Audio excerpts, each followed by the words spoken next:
quickly move on to our next panel discussion, which is on performance, pay, and progress, rethinking rewards in modern retail. Mohan Nambiar, Head HR, Apollo Pharmacy.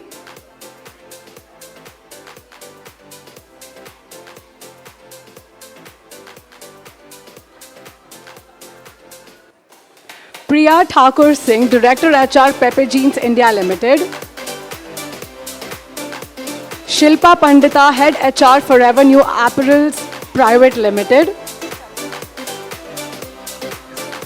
Shilpi Mitra, Head People Resources, AYDI Restaurants India Private Limited.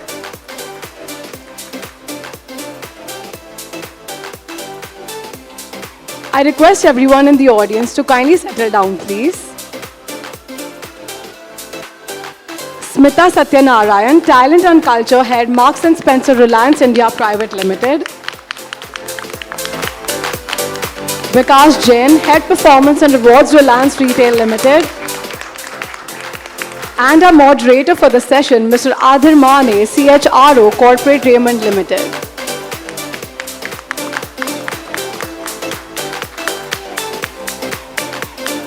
Welcome, sir. Over to you. Good afternoon, friends. I know we are standing in between you and the sumptuous lunch spread that probably Arya has led out for all of you all. But I will make the entire session very, very energetic and quite engaging. And that's our endeavor.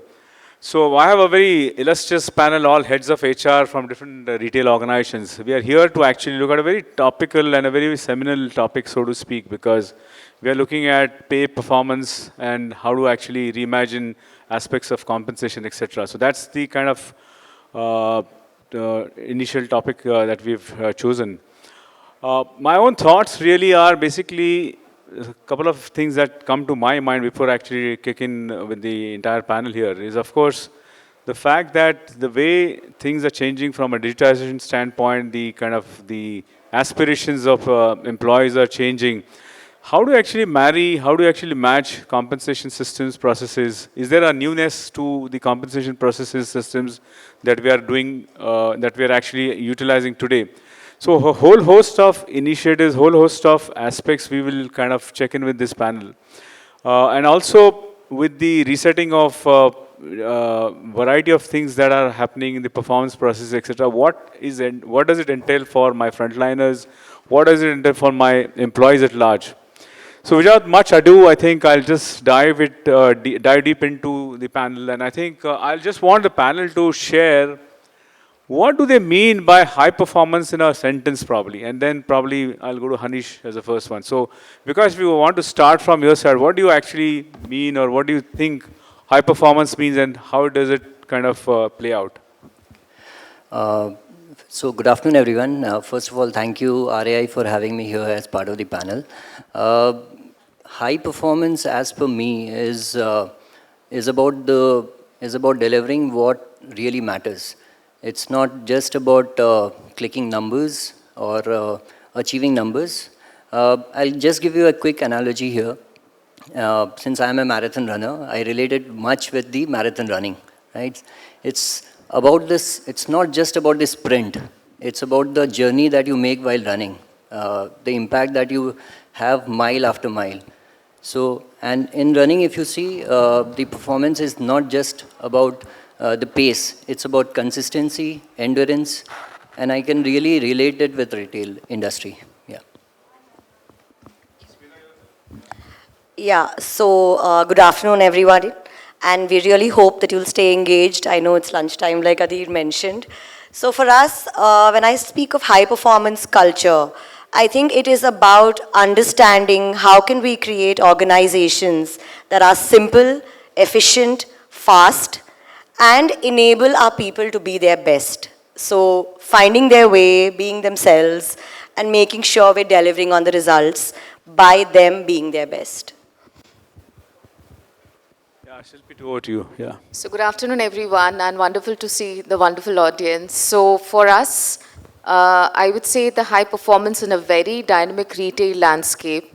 A couple of, the jargons that we usually use is about being agile, capable, engaged, and sustainability to build a wonderful future-ready workforce. So that's high performance for us.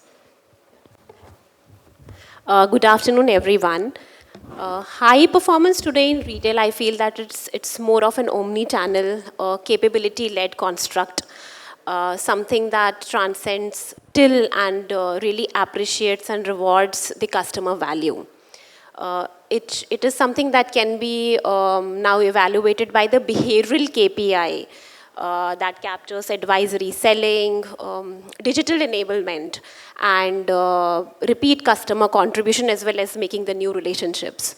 So sustaining performance hinges purely on employee value proposition that really catalyzes the discretionary effort, which is the psychological safety, visible career scaffolding, as well as those specific, timely micro recognition that we do, right? So in a nutshell, today it's nothing to do with that one transaction happening at the cash counter. It is now more to deal with people, skill, their consistent behavior across the channel, along with the credibility of employers' promise, as well as the recognition. Thank you.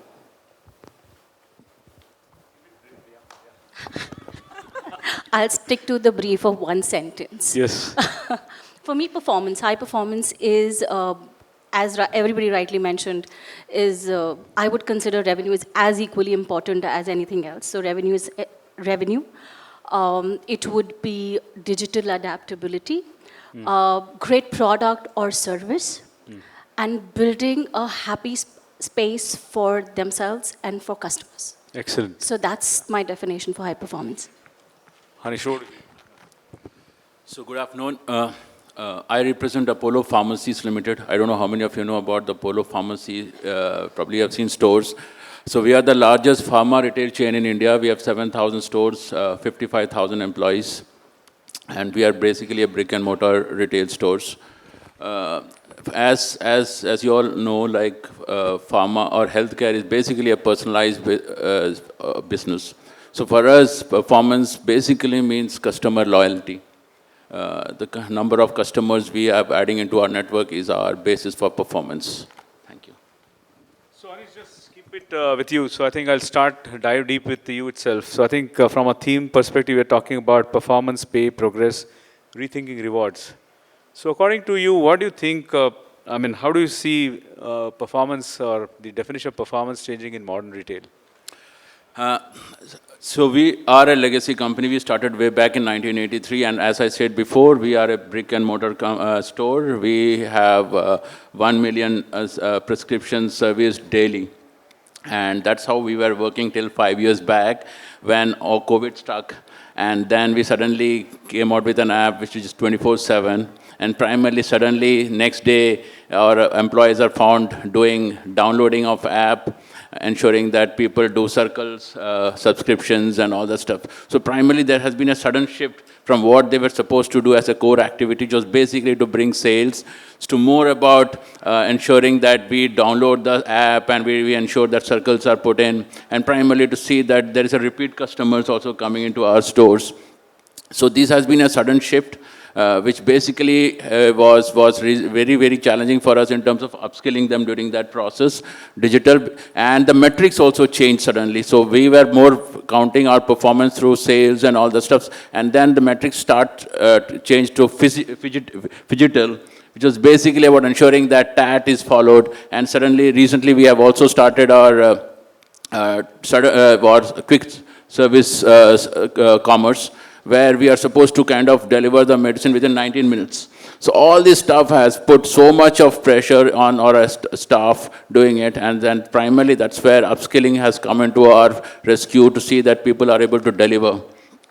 Customers also, like, for example, now we don't see customer from the perspective of sales, what they are bringing in, but the way they repeat the customers. For example, how many customers comes back post the first service. These are some of the things which have changed over a period of time. Okay, so you mentioned a couple of things which are very, very pertinent to note. One is the aspect you mentioned, the reskilling, and then the whole change of the work that you got to do it. So in that context, coming to you, Vikas, how do you think, how do you see the whole area of compensation performance Do you see a reset happening there, or what's your, because he mentioned a couple of things on the skills that you require. So you have certain changes which are market driven. So as a representative for a large retailer, how, and a head of total rewards there, how do you see resetting the entire compensation systems to actually kind of help people grow, I mean, kind of engage themselves, etc.? Right. So, see, traditionally, the pay structures and the philosophy around the total rewards have been revolving around looking at only sales numbers, right?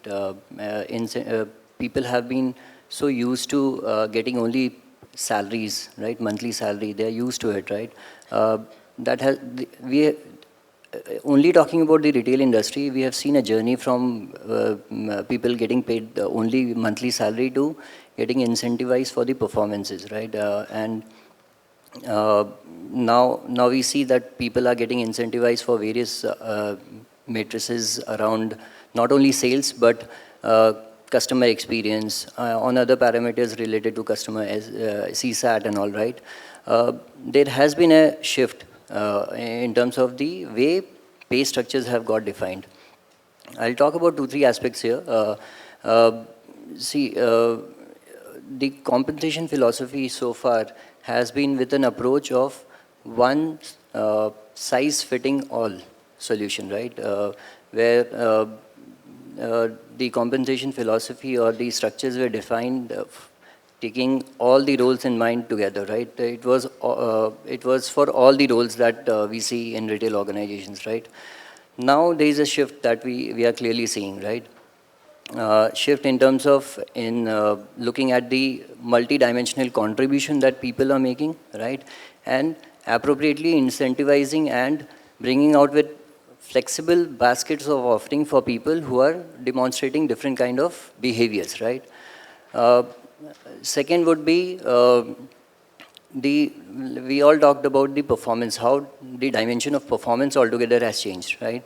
So how do we ensure that we look at the right performance and behaviors and make a shift in terms of incentivizing for the right performance, which is leading to the business outcomes. One important element also to look at is over a period of time now, with the constant salary that we are seeing, it is becoming highly unsustainable for retail organizations to operate. So we need to also rethink and relook at the compensation structures that we have today and bring in flexibility there, which is keeping in mind that we also don't unnecessarily build on cost for the organization.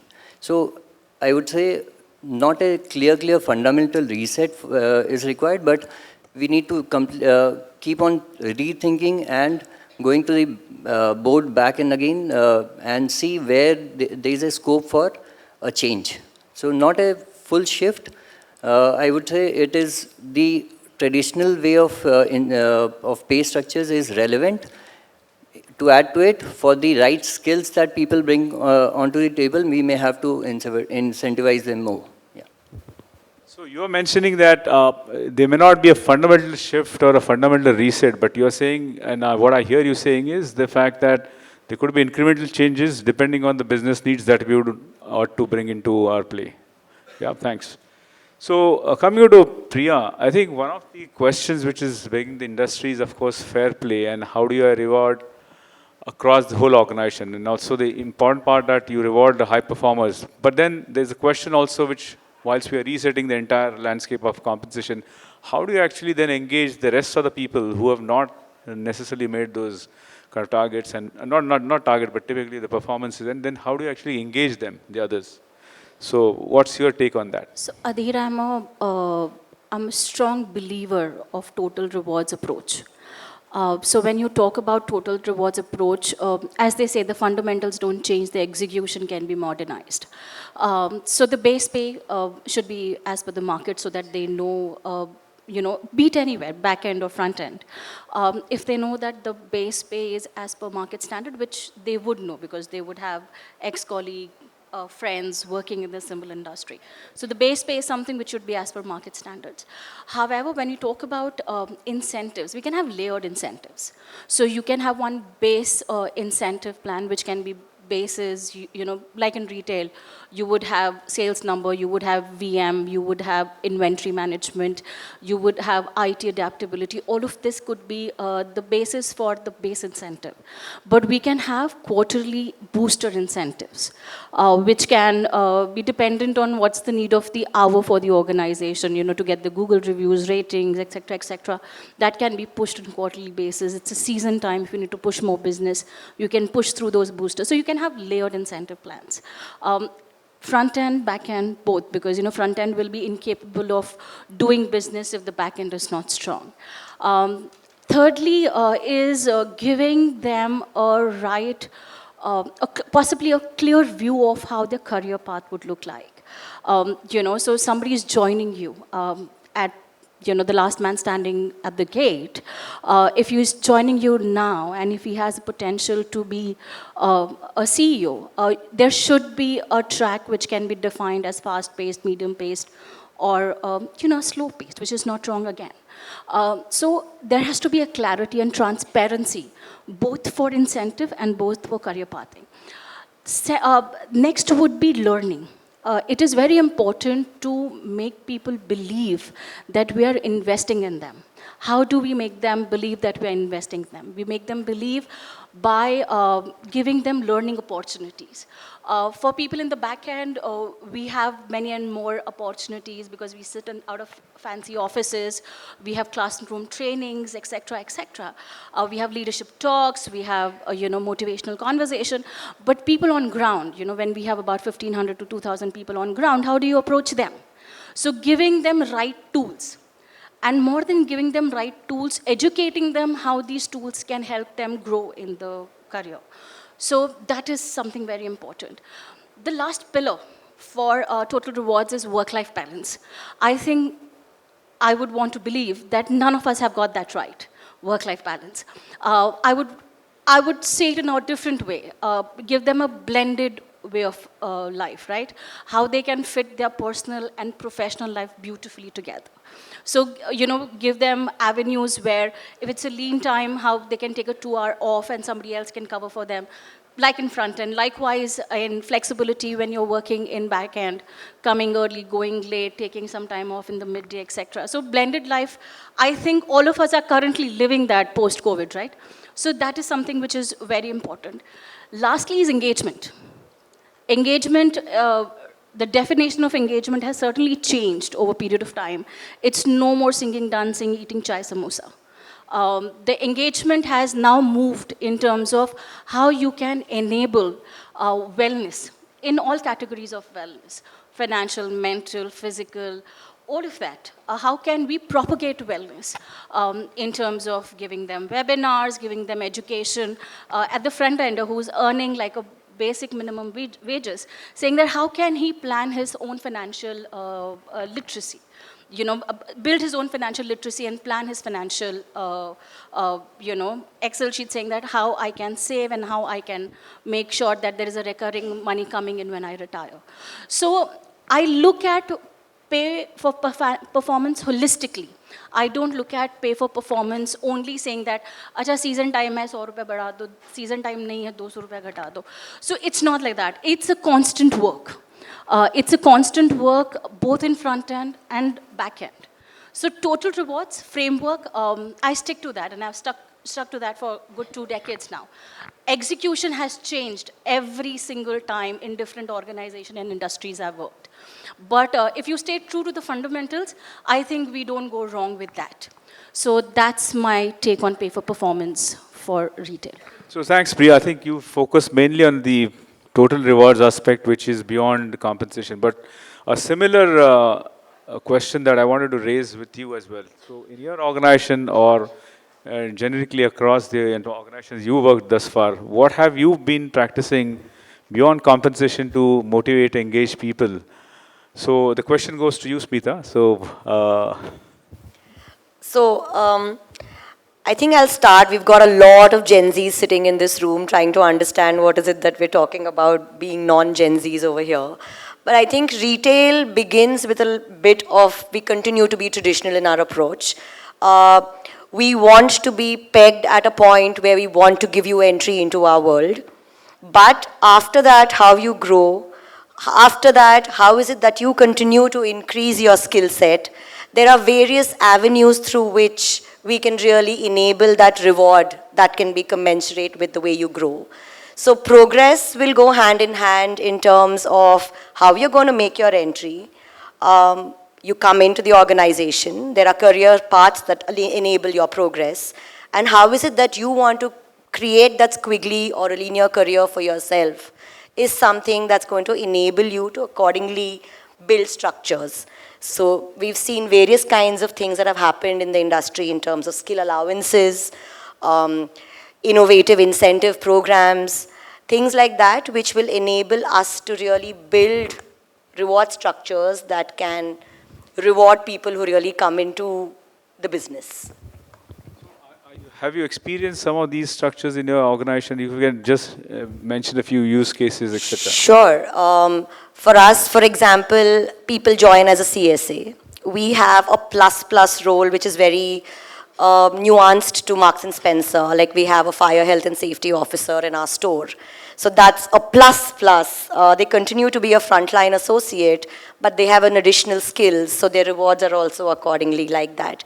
Then as you increase your skill to be a stylist or a visual merchandiser, or if I look at the corporate side, tech has usually been a part where the skill allowances began at some point of time, and now we're going to see that across the board. We launched something like a talent gig, and we have some fantastic stories where we've had people who raised their hand to do, like a store associate who wanted to come into supply chain. And they came in at a point, and now they've specialized themselves and accordingly grown. So we've seen many such examples. Wonderful.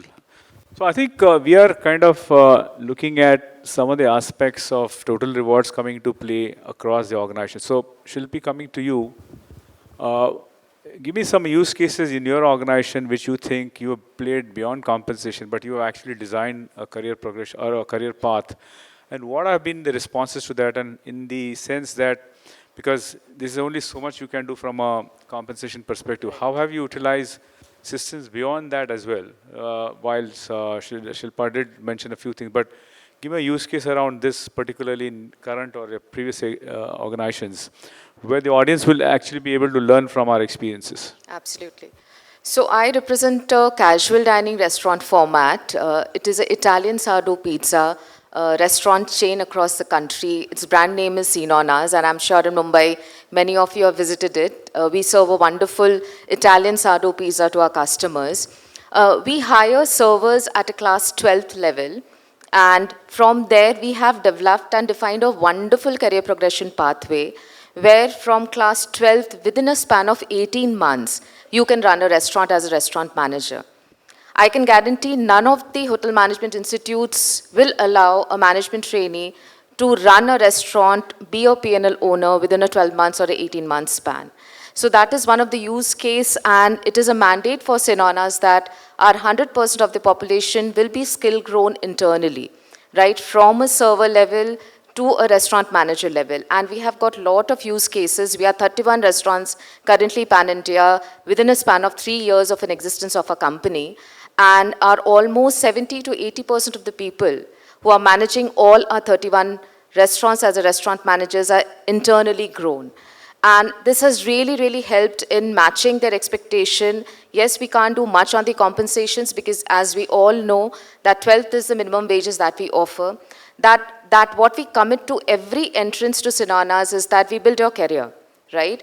We have a defined career progression pathway across every roles. There's a defined journey, there's a defined gestation being there. We have a promotability journey where we skill them, educate them, have a wonderful learning architecture. Yes, we are still learning, but I would say almost 70 to 80% are placed internally. Managing all my 31 restaurants, we are moving ahead to 150 restaurants by 2028. So our mandate is all our 150 restaurants will be homegrown talent, leadership talent within the system. So this is a wonderful use case, and being the vulnerability that we see at the restaurant level, that's huge. And you can imagine the competencies that comes at a 12th class, and that needs to be there at a restaurant manager level, being a P&L owner, running the business as a CEO. So this has really helped us in a retention of almost increased delta of 20 to 30% across last 3 years, I would say. Yeah. So thanks. I think over to you, Shilpa. In line with what she's mentioned about the career paths, etc. What you have experienced as some of the innovative mechanisms in your organization to retain, motivate, and engage people, and if there are some use cases which you think beyond what Shilpi has mentioned, which will help us to actually decipher this and decode what we're trying to address. Yes, Adhir, I think it's very close to my heart, and I know that you've asked us to stick to two-liners, but I have to build up a story because this is something which we have realized that it needs an intervention, and we have built it from the scratch. So I would like to reframe this a little from motivation to what it talks about the commitment, because I feel that motivation is momentary. What really is enduring is the commitment.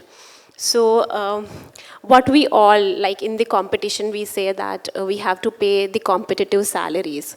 So who creates those competitive salaries? We do.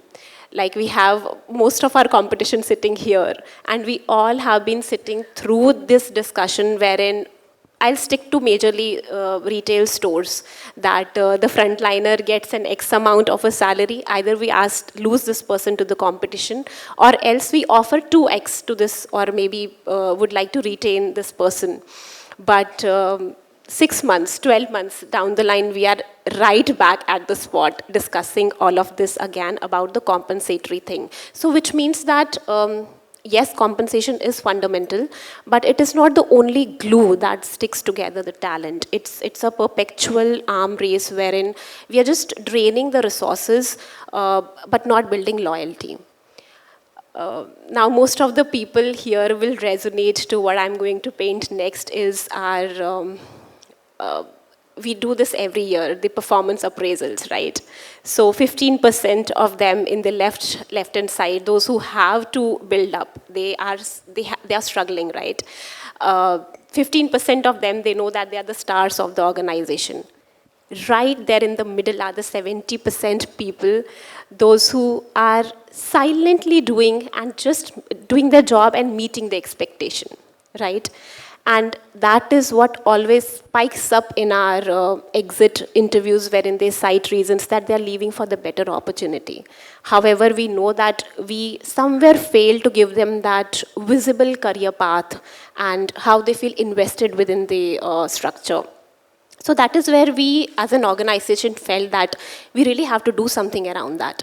And being very honest, like it was not something revolutionary programs that we launched. One of the program was Ascend, right, wherein we really recognized those people, those who were critical, of course. We didn't just stick to the performance, we stick to the values, to their how do they contribute to the structure, and a lot of other factors. And the magic wasn't just about how we actually looked for those people. It was also to do with what happened with them once they got promoted. We didn't leave them to the deep ends, wherein it doesn't sound them to as a progression. But we really had the on-the-job training for such people, those who got elevated as well in the roles, so that, just as a new joiner who comes into a new role, we actually take care of these promoted employees like that. Right, so this is one of the programs which we had started, and then we really started to ask ourselves that retail job is very, very exhausting, like 10 hours, right there, at times doing the straight shifts there at the stores, right? These people just need a human touch, right? And we somewhere miss that out. We may get allured by the beautiful rewards, monetary benefits all across. Yes, we do that, not that we do not do. We give big bills, we give power bills, we reward them through, through various angles, which is like through virtual bills as well. There are trial run conversion rewards that we offer them. However, what I am talking about is not just the rewards through monetary benefit. It is the overall compound effect that really helps us to be invested. I feel proud in sharing that we are at a 21% attrition rate, which is where 35-40% is a common within the retail, right? And then something, again, very close to my heart is women. Like in our front line, we've got 70% women out there at the stores. It's not something that we just build overnight. We really help them through the life complexities. When they are, building up their career at home as well, we give them those facilities, like other than the maternity benefits. We look out for them within the back-end roles. And for me, the dogma is that we just give them visual merchandising or a fashion consultant becoming senior fashion consultant. No, we give them cross-functional domain-specific job. Like, for example, into the planning, we do allocations and all. We give them jobs there as well. So it helps them there as well. So that's how it helps us to get them rooted there, because end of the day, we do not want to just retain the talent. We really want to cultivate the advocates for the organization. Thank you. Yeah, I think great insights. A lot of things you spoke about, again, still are veering around the total rewards aspect. I just want to shift gears and come back to you, Shilpa. We are hearing about skills is the new currency, and it's kind of things that most of the HR systems are getting pivoted around skills. What's your view? How do you actually drive skills as a center of many things in the HR subsystems, and typically how you are looking at skills in your organizations to drive HR subsystems, etc. And it has an implication for my performance, which I'll come to Priya later on. But what's your view on that? So the question is saying, how do we kind of infuse the skill aspect to build in rewards? Yeah. No, I think it's an extremely pertinent topic today, and I think if we start even with the opening address, it started on the note of saying, how do we really bring in skills to enable progress, pay, and rewards? So, we say this even internally in the organization to say, who owns your development? You own your own development. Who own your careers? You need to build that skill. So I think as an organization, we have various programs that enable people to kind of enhance their skill set. We also create, to sound cliched, there is the experience, exposure, and education aspect of it. How do you make sure that we are giving enough opportunities for people to really raise their hand for a particular role, raise their hand to even get into different kind of projects, to say what is that skill enhancement that's getting there, plus saying how is it that they can really raise their hand even for learning a particular skill, and we've been able to move people around to build that skill set, and therefore building that reward that comes through to enable that progress as they've kind of grown. And we've got lots of used cases, stores to the office, stores to the distribution center, to supply chain. Even within our formats, when people move from a smaller store to a larger store, there are various cases that we see people progressing. And as we get into new formats, there are just different skill sets that we will need from our people. So that's really, it's a continuum while our basic structure continues to maybe be traditional. Okay, I think, yeah, please. So, as you all know, Apollo Pharmacy is a knowledge-based industry. So you all understand, like when a prescription comes to our store, probably he has to read the prescriptions, he has to give the right dosage of medicine. So skill becomes very important. And primarily the source of people, what we get is the same source through which you all also take people. So how do we kind of enhance their skill is through a app which we have developed on our own, which is called as Gurukul, where we do all those bit-sized quizzes on a daily basis. And you'll be amazed to know that every day we have a traffic of almost like 30,000 employees taking part in the quiz, primarily asking them quizzes related to medicine, pharma knowledge, dosage. And what happens next is they are able to redeem points in that process, and that points gets added up into their performance appraisal systems, in their career enhancement process and all that stuff. So there is a tendency of everyone to go through Thursday is when we do that quiz. So everybody waits for Thursday to come in, and so that they can participate and earn points and redeem their points in terms of cash and in terms of their career enhancement. So probably that's one which we use in our system. Yeah, because go ahead. I'll You have just make some- a point here. Picking up from what I heard from the panel here, and going back to what you asked me earlier in terms of designing the reward strategies, right? So I picked up two elements, critical one here. One on the Gen Zs, right? So the Gen Z population now are on they want instant reward, right? So they want everything on a click of a button, right? So I heard a conversation, I was having a conversation a while back where someone pointed out saying that Gen Z population is like pop-up population, right?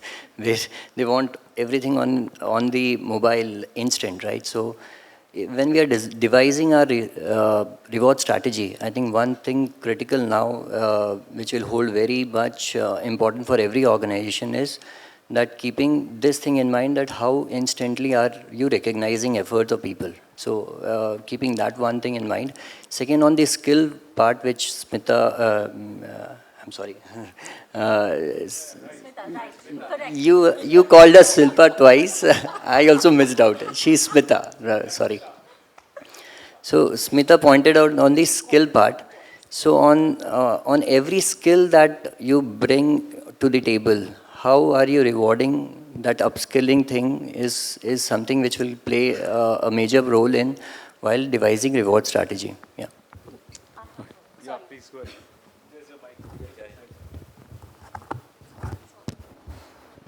Sorry, so while everybody's on Gen Z, and it's my favorite topic, because everybody in office is also badgering them. Everywhere they're badgering them, saying that, this is what they are, span of attention is so low, etc., etc. But you have to understand, they are our kids. So Gen Zs are our kids, right? Though I look old, but I'm not. I have a 10-year-old. But you have to really understand what is their motivation. Their motivation is not only money, because we are their parents, right? So they have that cocoon they have to rest upon. But one thing which is very important for them is emotional intelligence. And it is very important that we touch upon that piece when we talk about reward there as well. Because recognition, patting on the back, the old school thing doesn't work for them. For them, it's very important that how you make them feel important, how relevant they are to the ecosystem, more than saying that yaar tumhare paas discipline hi nahi hai, time pe nahi aa rahe ho. But how do you motivate them to follow that discipline, as well as make sure, somebody mentioned in the earlier slide, Ruchi, I guess, where she mentioned that sense of purpose. If we define that for them and make them understand what is the sense of purpose they're working towards, I think that's where the half the game is won. So it's very important when we talk about that cohort. It is not entirely money. Because for them, it's important that, as my daughter says, मैं तो influencer बनने वाली हूँ. So at the end of it, they have multi-avenues to earn money, and it's easy for them to earn money as they would want to claim. But emotional intelligence and emotional awareness and presence is something they really in upon. So it's very important that we touch on those aspects also when we talk about them, because wellness is on top for them, be it physical wellness, mental wellness. Mental wellness is on the top. Many of us sitting on the panel would hesitate to say no to our bosses, right? It's easy for us to say no to our bosses? Yeah, it took me 20 years to go back to my boss and say, I'll come back to you. But before that, it was always difficult. So it is very important, because they come with that confidence to say that I will come back to you on Monday. Whereas people like us, 2 ghante do ho jayega kaam. So it is very important that we make that shift for them. So for them, that is also part of, reward system for them. So it's important that we add that when we talk about, pay for performance for Gen Z. So, Priya, just staying put with you, I think she answered the question on skill becoming the new currency. And she spoke largely about the front end, how skills are driving compensation. But we tend to forget most of the time, while retail front end is very key and important, but what do you do at back end? So how do you actually develop your model of skills aligned pay to for a back-end organization? Any thoughts around that? So I am somebody who believes in a lot of transparency, because if you tell people what is that is missing and what they have to work upon to go to next level, it's important that they should know that. And it's and it is obvious, HR ka koi nahi sunta. So you always get a vendor or you always get a talent management team saying that, let's do an ACDC, assessment center and a development center, especially for the back end, right? Back end again, you have senior, mid, junior, and you have ACs defined for, assessment centers defined for all 3 levels. And basis the proficiency, you add on the assessment centers. It is very important, like we were trying to do that in Pepe, but we had a change in hand. Smitha took our MD and we got a new one. It just got put on hold for some time. But the one which we defined in Pepe was at the senior level, we would have ACs run on people would undergo Hogan assessment. People would go through case studies and people would go through panel interview. Basis that a development plan will be built along with the manager and the HR and the third party who would come and do that for us. So when somebody at a senior gets to know there is a skill gap, there is a true skill gap and a defined skill gap, it is easy for us to go back and say that, hey, we believe in your talent and hence you're sitting on this table. But it is important that there are these things you need to work upon. We give you about 9 months. Let's have a plan for 9 months to 12 months. Let's work on each and every aspect. And then certainly, there is a movement forward or there is a movement parallel. Many and more times when you talk about career pathing, it's innately built in our head that it is only career ladder. But there is also a career lattice, which is equally important. So a lattice and a ladder movement can be defined with the individual sitting right there when we are building the development plan for the individual. So when you give that level of transparency to your people, especially at your back end, people who would question you 10 things, while they're asking relevant 10 questions, you need to give that relevant answer as well. So I think going through scientifically, there is a little bit investment, but that investment is worth putting in those people because they are your people who will really escalate your revenues 10 times. So it's the investment there. Yeah, so since we are speaking about resetting performance, resetting compensation, so this is an open, but Shilpi, if you can take a call on this in terms of how have you utilized predictive analytics or analytics part to actually predict performances, etc. in your organization? Are you thinking of those kind of things? Because we're talking of resetting the entire performance pay and the dimension associated with it. So what's your thought on that and how you think? So I think data is very, very critical. You have an intervention, right? But the intervention is not getting translated towards the data, then you can't measure the success of it, right? So here at Nonas, I would say we do have a lot of predictive analytics tools. We are using a lot of platforms where we measure what are the no-shows, right? My high performance probably is absconding for almost 20 days, again coming back. So we can correlate these data and understand what is prompting the person to become a fence sitter and take a transit from the organization, right? So lot of analytics, lot of data crunchings are happening through support of platforms and tools, where we understand how we are retaining people, we are curbing on the attrition, we are looking on the hypots, the number of people who are becoming the hypots of the people who are sitting at the red, amber, green categorizations and everything.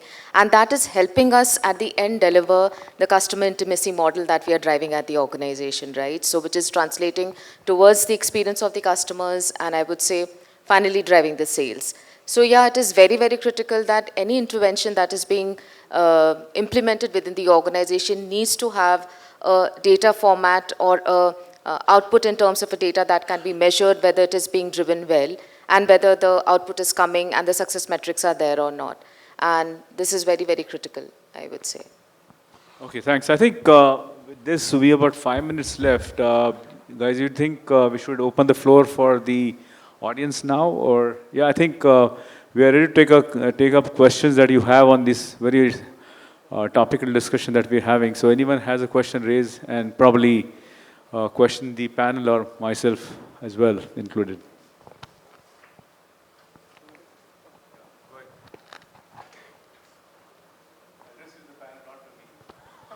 You are the only one who has an answer. To ask him a question. I think okay, now I think. Thank you everyone. All of you all have been contributing beautifully. I'm Monisha Basaketri and I'm from Prompt Personal. My question to all of you, any one of you could answer this, is we are seeing 3 generations now in the organization. We've been talking about Gen Z, but what about Gen Y? They are also entering into our organizations as interns. So how are you all handling these varied generations in your organizations? And what is it that you are bringing into your organization, the change modalities? I would like to hear from any one of you. So I'll just take this. Yeah.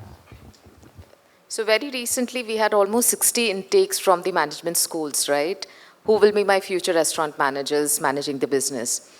And we are not traditional this time, right? That, you have to go through a normal induction, orientation process and everything. There has been bite-sized bean projects given to them before they have started at Nana's, right? And they have presented ourselves. So they have visited our restaurants, they have consumed our product, right? They could relate themselves to the product and the business, and then they have taken up the roles. So, of course, the traditional way of onboarding induction does happen because that's a mandate of any employee life cycle journey. But giving them the sense of purpose, I think in the previous panel also somebody said that it's the purpose that matters. Giving them the sense of purpose and what is there for me now, what I'm going to go back home and what I can produce on the reels also, that's very, very important. So that's differently that we are looking into. Again, it's a trial state. Whether this model is going to succeed for my 3,500 employees by 28, that's we are still looking into. But yes, this we did this time. Smitha, you want to share something? Thanks. No. I would like to hear some more. Yeah. So as she said, I also agree with that. Like it's basically sense of purpose that drives.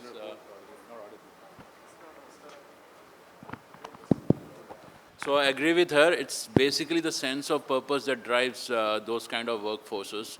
So what we tell them basically is, and how do we build that sense of purpose in our industry is basically we tell them it's not a retail industry where you are working, but you are working for the last mile delivery in healthcare. And primarily you are saving the life of a person through your service to the society. And that's how the bond is built in our system. And primarily this is helping us in some way or the other in terms of how people perceive this job as, not as a 9-to-5 job, but a job which brings purpose in their life. Let me make it extremely simple. It's not controversial. We shouldn't make it as big as AI, as we say. No, AI ka naukri kha jayega. It's not like that. They all coexist. Like when we entered a job scene, like about 20 years back, people also had an opinion about us, but we coexisted. And likewise, every generation coexists. There is, it's very important aspect. We learned pretty early in our MBA schools, OJT, on-the-job training. Now, if there is a Gen Y working with me and there is a certain sense of behavior, I might just look at that person and pause for a minute. But in my mind, I will then treat that person or my actions towards that conversation will be different than what my action towards a conversation who is a 50-year-old, right? So everybody coexists. We learn on the go. So how can we get our organization ready? Till the time we don't experience them, we can't get them ready. So let them come, we'll see. It's as they say, one day at a time. This shall to pass. So they will coexist beautifully because this is an ecosystem which we've all built. And generation after generation have only added value. So I think we'll learn 2 things from them. Reverse mentoring is the way to go. And to add up, I feel that what is that we feel sad about, right? I think it is more to do with us accepting them the way they are. yes, I also wasn't like that before, because when one of them came and said that, okay, this is not what I'm supposed to do, I felt bad about it. But then I realized that, was I doing the right thing then? It is always important to say no to the things that you're not willing to do and accept them the way they are. And the things will go that way smoothly. Thank you. The last question. Yeah. My question to Haneesh, sir. So since Apollo Pharmacy, they are doing last mile delivery, right? So the manpower who are working on last mile delivery, they are not educated much. So since it's a life-saving 19 minutes delivery, so it need to be more conscious about dealing with the customers. So what measures you are taking to be better on the roads?